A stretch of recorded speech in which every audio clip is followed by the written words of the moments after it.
کیا تم نے نہیں دیکھا کہ جو مخلوق آسمانوں میں ہے اور جو زمین میں ہے، اور سورج اور چاند اور ستارے اور پہاڑ اور درخت اور چوپائے اور بہت سے انسان اللہ کو سجدہ کرتے ہیں، اور بہت سے ایسے ہیں جن پر عذاب ثابت ہو چکا ہے، اور جس شخص کو اللہ ذلیل کرے اس کو کوئی عزت دینے والا نہیں۔ بے شک اللہ جو چاہتا ہے کرتا ہے۔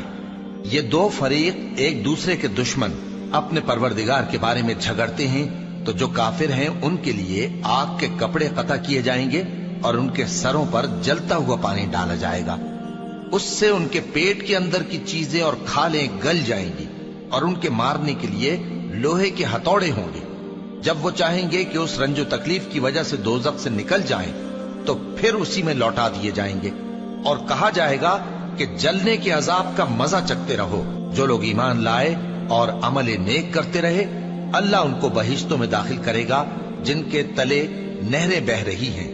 وہاں ان کو سونے کے کنگن پہنائے جائیں گے اور موتی، اور وہاں ان کا لباس ریشمی ہوگا، اور ان کو اچھی بات کی طرف رہنمائی کی گئی اور خوبیوں والے مالک کی راہ بتائی گئی۔ جو لوگ کافر ہیں اور لوگوں کو اللہ کے رستے سے اور مسجد حرام سے، جسے ہم نے لوگوں کے لیے یکساں عبادت گاہ بنایا ہے، روکتے ہیں، خواہ وہ وہاں کے رہنے والے ہوں یا باہر سے آنے والے، اور جو اس میں شرارت سے کجروی و کفر کرنا چاہے تو اس کو ہم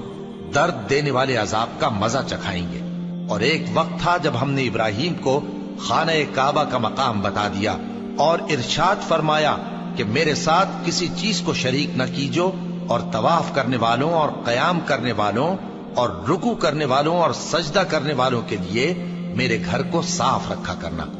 اور لوگوں میں حج کے لیے اعلان کر دو کہ تمہاری طرف پیدل اور دبلے دبلے اونٹوں پر جو دور دراز رستوں سے چلے آتے ہوں سوار ہو کر چلے آئیں، تاکہ اپنے فائدے کے کاموں کے لیے حاضر ہوں۔ اور قربانی کی ایام معلوم میں مویشی چوپایوں کے ذبح کے وقت جو اللہ نے ان کو دیے ہیں ان پر اللہ کا نام لے۔ اب اس میں سے تم خود بھی کھاؤ اور خستہ حال ضرورت مند کو بھی کھلاؤ۔ پھر چاہیے کہ لوگ اپنا میل کچیل دور کریں اور منتیں پوری کریں، اور اس قدیم گھر یعنی بیت اللہ کا طواف کریں۔ یہ ہمارا حکم ہے، اور جو شخص ادب کی چیزوں کی جو اللہ نے مقرر کی ہیں تعظیم کرے تو یہ اس کے پروردگار کے نزدیک اس کے حق میں بہتر ہے۔ اور تمہارے لیے مویشی حلال کر دیے گئے ہیں سوائے ان کے جو تمہیں پڑھ کر سنائے جاتے ہیں، تو بتوں کی پلیدی سے بچو اور جھوٹی بات سے پرہیز کرو، صرف ایک اللہ کے ہو کر اور اس کے ساتھ شریک نہ ٹھہرا کر۔ اور جو شخص کسی کو اللہ کے ساتھ شریک مقرر کرے تو وہ گویا ایسا ہے جیسے آسمان سے گر پڑے،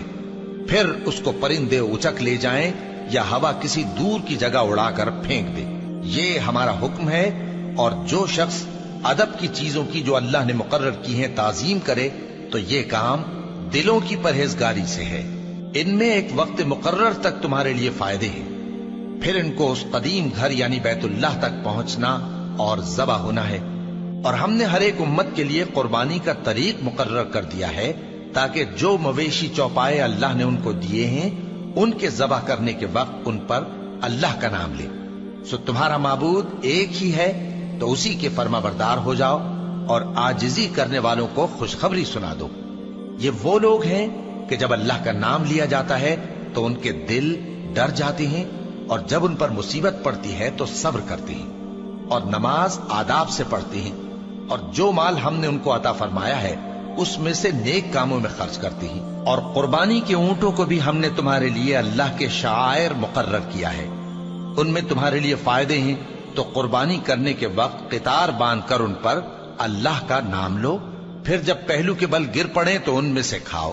اور قناعت سے بیٹھ رہنے والوں اور سوال کرنے والوں کو بھی کھلاؤ۔ اس طرح ہم نے ان کو تمہارے زیر فرمان کر دیا ہے تاکہ تم شکر کرو۔